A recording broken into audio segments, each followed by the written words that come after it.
আপনারা সকলে জানেন যে ওয়াকফ সম্পত্তি যেটা মুসলমানদের খাস, যেটা মুসলমানরা আল্লাহর জন্য খাস করে দিয়েছে, মসজিদ, মাদ্রাসা, কবরস্থান, ঈদগাহ, এই ওয়াকফ সম্পত্তিগুলো তারা জেপিসিতে বিল পাস করে নিয়েছে এবং এটাকে বেদখল করার চক্রান্ত চলছে। তাই আপনাকে এই দেশ বাঁচানোর জন্য, এই ভারতবর্ষের সংবিধান বাঁচানোর জন্য, ভারতবর্ষ মহান আমাদের জন্মভূমি, এটা বাঁচানোর জন্য মাথায় কাফন পরে রেডি থাকতে হবে। দেশ বাঁচানোর জন্য, সংবিধান বাঁচানোর জন্য, সংবিধান সংখ্যালঘুদের যে ধর্মীয় অনুষ্ঠানগুলি, ধর্মীয় প্রতিষ্ঠানগুলি বাঁচার যে অধিকার দিয়েছে, সেই সংবিধানটাকে যারা নষ্ট করতে চাইবে, আমরা জীবন দিয়ে হলে আমাদের দেশকে রক্ষা করব, সংবিধান রক্ষা করব, ইনশাআল্লাহ বলেন, ইনশাআল্লাহ বলেন। অনেকে মনে করছেন এইসব নামাজ রোজা বাদ দিয়ে সব কি সব আলোচনা হচ্ছে। আরে ভাই, আপনার মসজিদ যদি না থাকে, আপনার মাদ্রাসা যদি না থাকে, ঈদগাহ যদি না থাকে, দেশের সংবিধান বিরোধীরা যদি সংবিধানকে উড়িয়ে দিতে পারে, আপনার মসজিদে নামাজ বন্ধ, আপনার কোরআনের কারখানা বন্ধ, আপনার ঈদগাহ বন্ধ, আপনার কবরস্থান বন্ধ, আপনাকে রোহিঙ্গার মতো কুকুরের মতো দেশে বাস করতে হবে। অথচ এই দেশ স্বাধীনতার জন্য সবচাইতে রক্ত আমার বাপ দিয়েছিল, আপনার বাপ দিয়েছিল। কি ভাই সত্য বলছি না মিথ্যা বলছি? কি বলছেন আপনারা? কোরআন তাই ফয়সালা করল, যদি কোনো ব্যক্তি কোনো একজন মুসলমানকে হত্যা করে, তাহলে হত্যাকারীর ঠিকানা হলো জাহান্নাম। এবার আপনি ইতিহাস দেখুন, বিশ্বের মধ্যে যারা সবচাইতে বড় বড় খুনি, তার মধ্যে কজন মুসলমানের নাম আছে? এই পৃথিবীর ইতিহাসে সবচাইতে যে ব্যক্তি বেশি খুন করেছিল, তার নাম হলো মিস্টার হিটলার। কি বললাম? নাম শোনেন নাই? হিটলার নাম শোনেন নাই? কি আপনারা বুঝতে পারছেন না তো? প্রায় 60 লাখ ইহুদিদেরকে খুন করেছিল। হিটলারের টাইটেল ছিল হাফেজ কারি মুফতি মাওলানা শাইখুল হাদিস হিটলার, তাই তো? হ্যাঁ বলেন বলেন। না, সে মুসলমান ছিল না। কেউ তো কোনোদিন বলে না যে হিটলার একজন খুনি কিংবা সে সবচাইতে বড় জঙ্গি, তাকে কেউ বলে না। খুন করেছে এতটুকু, কি বুঝলেন? দ্বিতীয় মুসলিনি লক্ষ লক্ষ মানুষকে খুন করেছে। আর একটা খুনির নাম হচ্ছে W Bush, senior Bush. Iraq এবং আফগানিস্তানকে শেষ করে দিয়েছে। আর বর্তমানে ইসরায়েলের যে বেঞ্জামিন নেতানিয়াহু, আপনারা প্রত্যেকে দেখেছেন, প্রায় 45,000 নিরপরাধ আমার ভাই আমার মাকে তারা ফিলিস্তিনে শহীদ করেছে। মায়ানমার বলে একটা দেশ আছে, ওই দেশের প্রাক্তন প্রেসিডেন্ট নাম হচ্ছে আং সান সুচি, প্রায় 2 লাখের উপরে সংখ্যালঘুকে হত্যা করেছে। এরা কোন মাদ্রাসার ছাত্র ভাই? একটু বলুন না যে কোন মাদ্রাসা পড়েছে, শুনি। বলুন কোন মাদ্রাসা পড়েছে? আপনার দুবরাজপুর থানায় যান, পশ্চিমবঙ্গে যতগুলো 291টা থানা বা তার চাইতে যত বেশি থানা আছে, প্রত্যেকটা থানায় যান, কাল সকালেই যান। আমি আব্দুল্লাহ জুবায়ের চ্যালেঞ্জ করছি, থানার লিস্ট গুলো খুঁজে খুঁজে দেখুন যে মাওলানা হাফেজ কারি মুফতি শাইখুল হাদিস মুহাদ্দিস মুফাসসির কজন খুন করেছে, লিস্টটা একটু দেখাও। একটাও পাবেন না। কেন? মাদ্রাসায় শিক্ষা দেওয়া হয় মানুষ খুন করার মতো বড় পাপ পৃথিবীতে আর।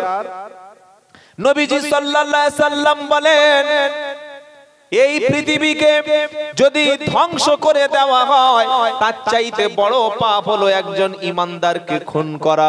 খুন করা দূরের কথা, কোরআনে আল্লাহ বলছে ওয়াল ফিতনাতু আসাদু মিনাল কতল, আল ফিতনাতু আসাদু মিনাল কতল। ফিতনা করা, কোন একটা সাম্প্রদায়িক দাঙ্গা করা, কোন সমাজে অশান্তি সৃষ্টি করা, বিশৃঙ্খলা সৃষ্টি করা হলো মানুষ খুনের চাইতে বড় অপরাধ। আল্লাহু আকবার।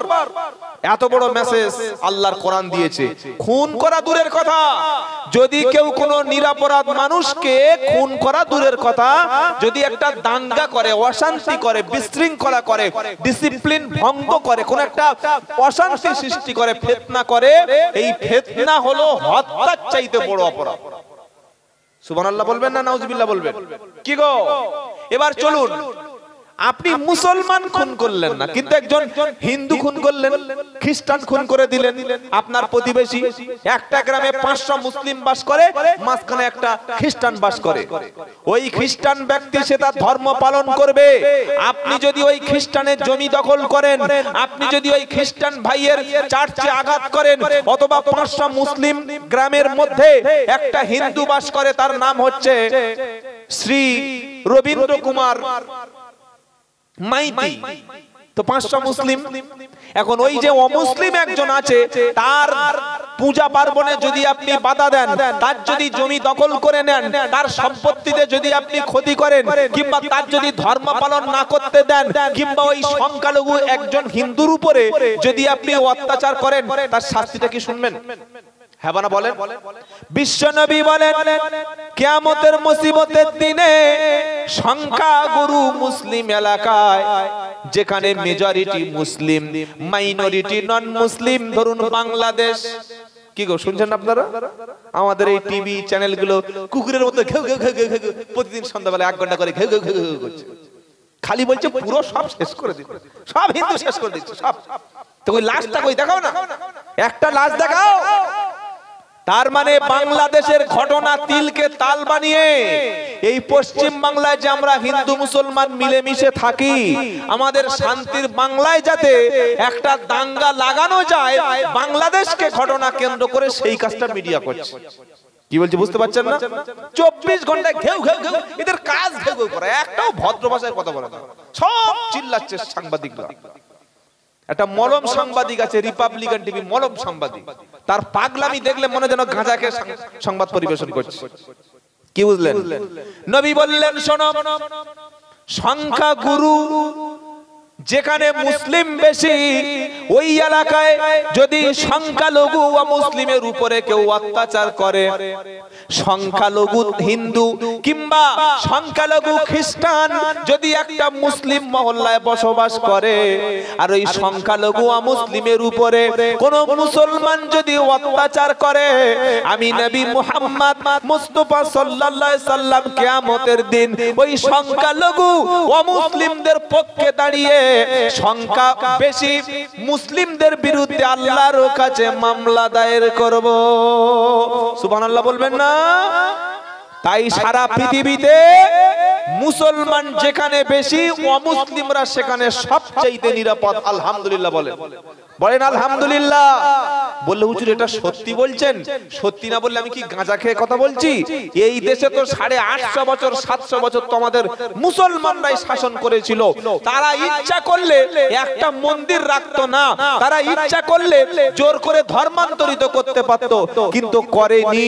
বলবেন তাহলে হুজুর এই ভারতবর্ষে মুসলমানরা এত বেড়েছে কি করে? প্রশ্ন হতে পারে কি পারে না? বাল্য কি করে? আমার নাম মোহাম্মদ আব্দুল্লাহ জুবাইর শেখ। আপনাদের এই গ্রামটার নাম কি? সালকা। সালকার মধ্যে মুসলমান টাইটেল, বা আপনাদের দুবরাজপুর থানার মধ্যে হিন্দু পুরকাইদ আছে, মুসলমানও পুরকাইদ আছে, হিন্দু হালদার আছে, মুসলমান হালদার আছে, হিন্দু লস্কর আছে, মুসলমান লস্কর আছে, আছে না নাই? একটু জোরে বলুন। তাহলে এই যে ভারতবর্ষে মুসলমান গুলো বাড়লো কিভাবে?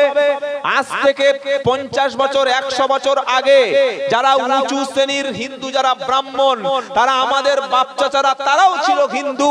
তারা যদি তাদের ব্রাহ্মণদের কুয়োয় জল খেত, তাদের পিটিয়ে পিটিয়ে মেরে ফেলে দিত। তারা যদি কোন ধর্মীয় কিতাবের পড়া শুনতে যেত, কানে তাদেরকে সীসা ঢেলে দেওয়া হতো। তারা যদি উচ্চ বর্ণের কোন ব্যক্তির বাড়িতে যেত, তাদেরকে হত্যা করে দেওয়া হতো। আমাদের বাপ দাদারা নিচু শ্রেণীর ছিল, তারা উঁচু শ্রেণীর অত্যাচার সহ্য করতে না পেরে তারা অতিষ্ঠ হয়ে যাচ্ছিল।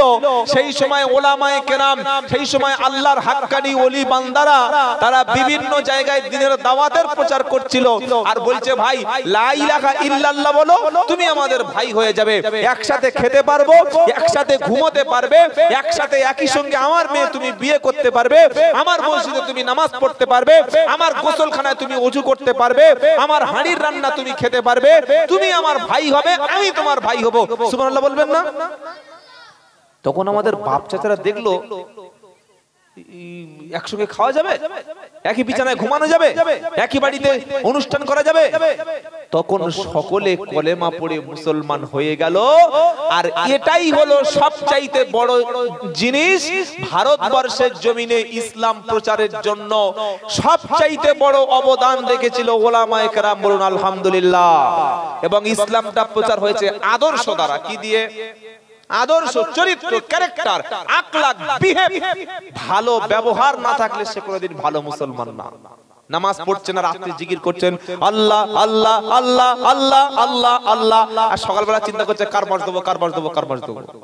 কি চরিত্র? না, মুখে বড় দাড়ি রেখে আপনি গাঁজা খাচ্ছেন, মুখে দাড়ি রেখে আপনি মিথ্যা কথা বলছেন, মুখে দাড়ি রেখে সিগারেট টানছেন, মুখে দাড়ি রেখে আপনি ওজনে কম দিচ্ছেন, মুখে দাড়ি রেখে আপনি জুয়া খেলছেন। কি মুসলমান? একজন মুসলমান হতে হবে আল্লাহর নবীর চরিত্রের মতো। সুবহানাল্লাহ বলেন। আল্লাহ পাক তাই বলছেন, শোনো, কোরআন শুধু মানুষকে খুন করো না, মানুষের মুখ হত্যা করো না এটা বলে কোরআন থামে নাই। পারা নম্বর 6, লাইন নাম্বার 1, সূরার নাম মাইদা, আয়াত নম্বর 32। আল্লাহ বলছেন, মান কাতালা নাফসাম বিগাইরি নাফসিন আও ফাসাদিন ফিল আরদি ফাকান্নামা কাতালান নাস জামিয়া। কেউ যদি কোন একজন নিরপরাধ মানুষকে হত্যা করে, শুনছেন আপনারা? শেষ করে দেবো না, আর একটু বলবো। কোন রেসপন্স নাই কেন? দেখি তাকবীর দার, লিল্লাহি তাকবীর। খাওয়া দাওয়া ঠিকঠাক মনে হয় হয়নি, হয়েছে? আমি তো দারুণ খাবার খেয়েছি আলহামদুলিল্লাহ। এরকম কলিজা, তারপরে গরুর মাংস এনে দিল, তারপরে বললো যে চিকেন খান। চিকেন খাই না, মারাত্মক খাবার। তো যদি খেয়ে থাকেন একবার জোরে তাকবীর দার, লিল্লাহি তাকবীর। অনেকে আল্লাহু আকবার বললে আবার ভয় পায় যে কি হয় কি হয়। কি গো, জন্মের পরে কানে আজান কি দেয়নি, তুমি মুসলমান ছাড়া হওনি। ওই সাউন্ড একটু বাড়ানো যাচ্ছে না? মাইক ম্যান কই? বক্সটা একটু বাড়াও না ভাই, কথা বলতে খুব কষ্ট হচ্ছে। একটু ইকোটা হালকা একটু বাড়িয়ে দাও তো। মুসলমানের জীবনের শ্রেষ্ঠ স্লোগান হচ্ছে আল্লাহু আকবার। সুবহানাল্লাহ বলেন। আমাদের শ্রেষ্ঠ স্লোগান কি? জোরে বলেন। জন্মের পরে কানে আজান কি দেয়নি, তুমি মুসলমান ছাড়া হওনি। আবার মরণের পরে জানাজা পড়াবে, তখন কোথায় পালিয়ে যাবে? পালানো যাবে? কি গো, আজকের মসজিদে আজান হচ্ছে ঈশার সময় বা জোহরে। আল্লাহু আকবার, আল্লাহু আকবার। মুখে বিড়ি টানতে টানতে মসজিদের সামনে থেকে মাথা নিচু করে চলে যাচ্ছে।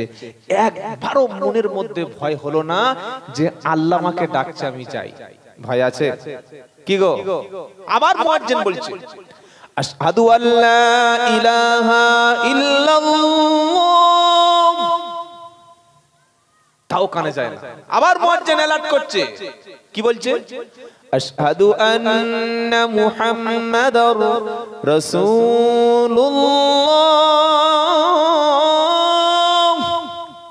কোনো রেসপন্স নাই। মানে ইমানে প্যারালাইসিস হয়ে গেলে যা হয় তাই। প্যারালাইসিস বোঝেন না? এই হাতটা পড়ে গেছে, জামাই এসছে শ্বশুরকে দেখতে, আব্বা কেমন আছো, তখন হাতটা ধরেছে, এই প্যারালাইসিস হাত। শ্বশুর শুয়ে আছে প্যারালাইসিসে, জামাই এসে হাত ধরে বলছে আব্বা কেমন আছেন। তখন শ্বশুর বলছে বাবা হাত চলে গেছে। কিন্তু মাল যে জন বয়সে কজনের কাঁদিয়েছে হাত দিয়ে, ওটা তো আর জামাই জানে না। কি বুঝলেন? এমনি এমনি কি হাত পড়েছে? সারা জীবন বউকে ঘুষিয়েছে, আর এই হাত দিয়ে তাস খেলেছে, এই হাত দিয়ে সুদের টাকা নিয়েছে, এই হাত দিয়ে মানুষকে ক্ষতি করেছে। আছে না নাই? হাতটা কি আর এমনি এমনি পড়েছে? তো হাত যখন পড়ে যায় ওঠে না, ওটার নাম প্যারালাইসিস। আজান হয়ে গেলে যদি নামাজ পড়তে মন না চায়, ওটা ইমানের মুয়াজ্জিন আবার অ্যালার্ট করছে, শোনো, হাইয়া আলাস সালাহ। নামাজের দিকে এসো প্লিজ, নামাজের দিকে এসো বারবার বলছে মুয়াজ্জিন, তারপরেও কানে আওয়াজ যাচ্ছে না।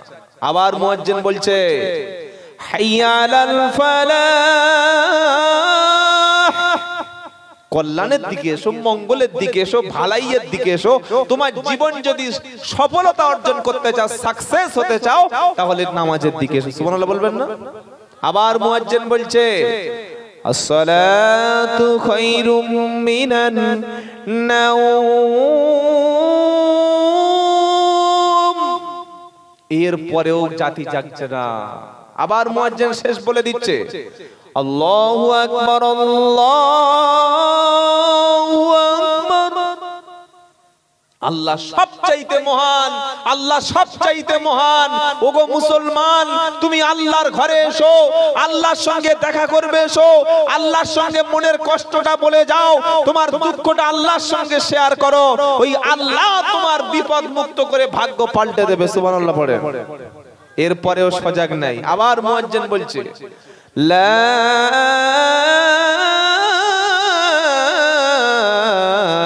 ইলাহা ইল্লাল্লাহ।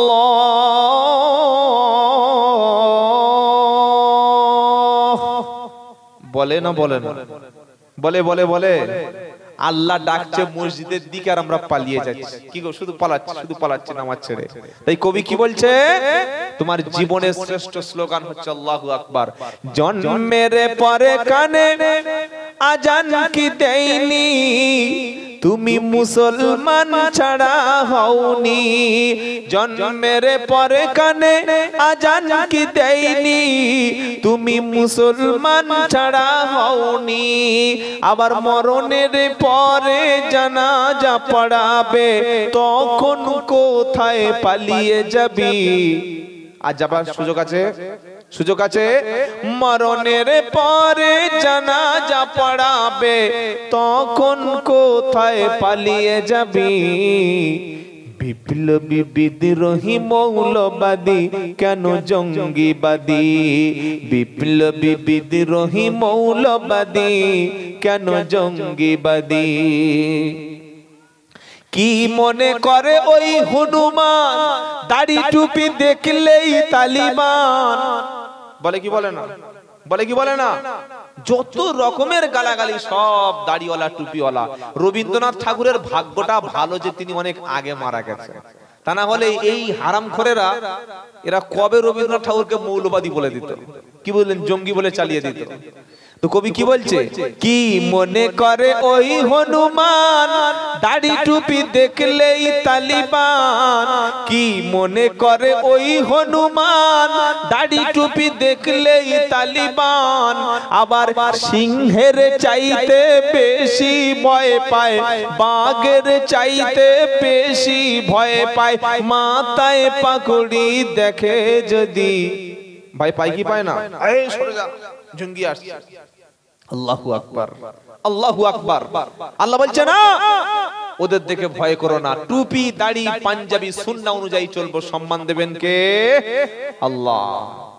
বিপ্লবী বিদ্রোহী মৌলবাদী কেন জঙ্গিবাদী? আবার বোরকা দেখলে কিছু মানুষের চুলকানি অ্যালার্জি আছে না নাই?